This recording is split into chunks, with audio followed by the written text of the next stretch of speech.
તાલુકામાં પોતાની રોજીરોટી મેળવતા નાના મોટા વેપારીઓને પોલીસ તંત્ર અને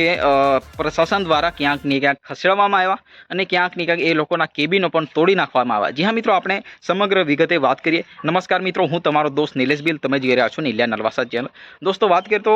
છોટાઉદેપુર જિલ્લાના કવાંટ તાલુકામાં જે રીતના પ્રશાસન દ્વારા જે કાર્યવાહી કરવામાં આવી છે કે ભાઈ દબાણો હટાવવાનો ક્યાંક ને ક્યાંક જે સરકાર દ્વારા આ એક્શન છે એ કવાંટ તાલુકામાં લેવામાં આવી છે અને એના કારણે જે નાના મોટા વેપારીઓના જે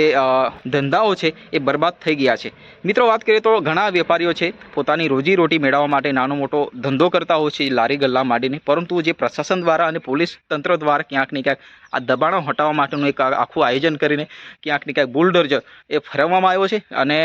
રસ્તાની આજુબાજુ આવતા તમામ જે મકાનોને તોડી નાખવામાં આવ્યા છે। હા મિત્રો, પ્રશાસનનું એવું કહેવું છે કે ભાઈ જે રીતના વધતી જતી ટ્રાફિકના કારણે ઘણી સમસ્યાઓ લોકોને થતી હોય છે, એના કારણે અમારે આ એક્શન લેવી પડી, પરંતુ આ બાબતે ઘણા લોકો છે એ વિરોધ કરી રહ્યા છે। વહીવટી તંત્ર અને પોલીસ પ્રશાસન સાથે ઊભા રહીને ક્યાંક ને ક્યાંક એમને મદદરૂપ પણ થઈ રહ્યા છે, કારણ કે અમુક લોકોનું કહેવું છે કે ખરેખર ટ્રાફિકની સમસ્યા ઘણા લોકોને નડે છે, એના કારણે ઘણી મુશ્કેલીઓ સર્જાય છે। એના કારણે જે આ તંત્ર વહીવટી ક્યાંક ને ક્યાંક એક્શન લઈ રહ્યું છે એનાથી અમે ખુશ છે એવું અમુક લોકોનું કહેવું છે, પરંતુ જે રીતના નાનો મોટો ધંધો કરતા લારી ગલ્લા જે બિઝનેસ કરતા નાના મોટા વેપારીઓ ક્યાંક ને ક્યાંક આ વિરોધ પણ કરી રહ્યા છે। મિત્રો વાત કરીએ તો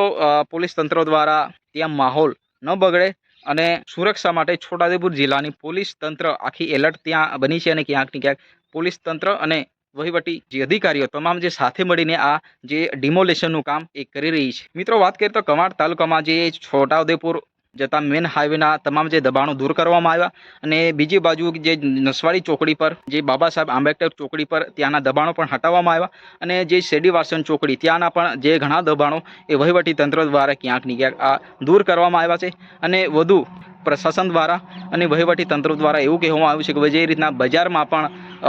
જે ટ્રાફિકની સમસ્યાઓ સર્જાય છે, એટલે કવાંટ તાલુકાના બજારમાં પણ જે અમને લાગે એવા મકાનો અમે તોડી નાખીશું એ પ્રકારનું કહેવામાં આવ્યું છે। ખરેખર મિત્રો, જે આ એક્શન લઈ રહી છે સરકાર,